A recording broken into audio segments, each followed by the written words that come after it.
الله القادم أفضل للهلال. الكرة السودانية للإعداد للظهور الجيد. هنا جاجون استلامك جميل يا ولد يا لعيب يا ولد يا لمين الله الأول جول هلال أول. هنا لمين جارجو، ولكن هذا الاستلام يا جارجو خرافي. هذا الاستلام من جاجون مهد لك كرة جميلة، وهنا الجنب في زاوية ضيقة وضع كرة يا لمين يا لمين يا جارجو في الدقيقة الخامسة. هنا الهلال يصل يسجل الهدف الأول. يا لها من جملة تدرس، يا لها من جملة رائعة، ولكن الجملة الفنية الكنترول الاستلام من جانب جاجون كان على أبهى صورة على أجمل صورة، والجنبي لا يكذب خبر، أرسل كورة في مرمى الحضر. إذا جاءت الأهداف هنا متابعينا عبر منصة صحيفة السوداني. هنا جاءت الأهداف، هنا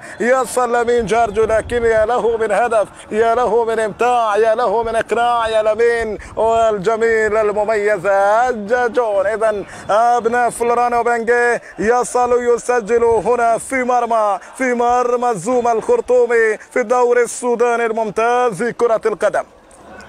كرة مرة الدوري السوداني الممتاز لكرة القدم. كرة من جانب الصيني يعود بكرة إلى طيب عبد الرازق. طيب يبدأ بكرة طيب، تغيير إلى عثمان ديوف. هنا السنغالي إلى فارس عبد الله. نقلات هلالية جميلة. باقنا حلوة. فرصة الثاني، هذه فرصة شعلو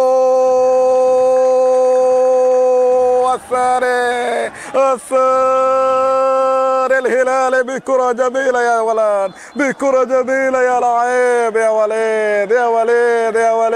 وليد يا بخيت يا شعلة. كرة من اليسرى وضعها بكل جمال وبكل روعة. عاد هذا الفنان، عاد هذا الحريف اللي وضع كرة بكل جمال وكل روعة. وليد بخيت الشعلة. هنا هدف الثاني الهلالي في 8 دقائق، وسجل هنا وليد بخيت الشعلة من الجهة اليمنى بكرة جميلة يا شعلة، بكرة رائعة يا شعلة. أداء جميل، أداء رائع جدا من خلال هذه المواجهة. الهلال من خلال هذه المواجهة ينشد العودة لاقتناص الصدارة والوصول إلى 50 نقطة. هنا الشعلة هذه خطيرة، يتقدم بكرة ممتازة. الشعلة يفتح ملعب مع روفا يا الله على التفويتة جميلة بالروفا. إذا العكسي فرصة جول.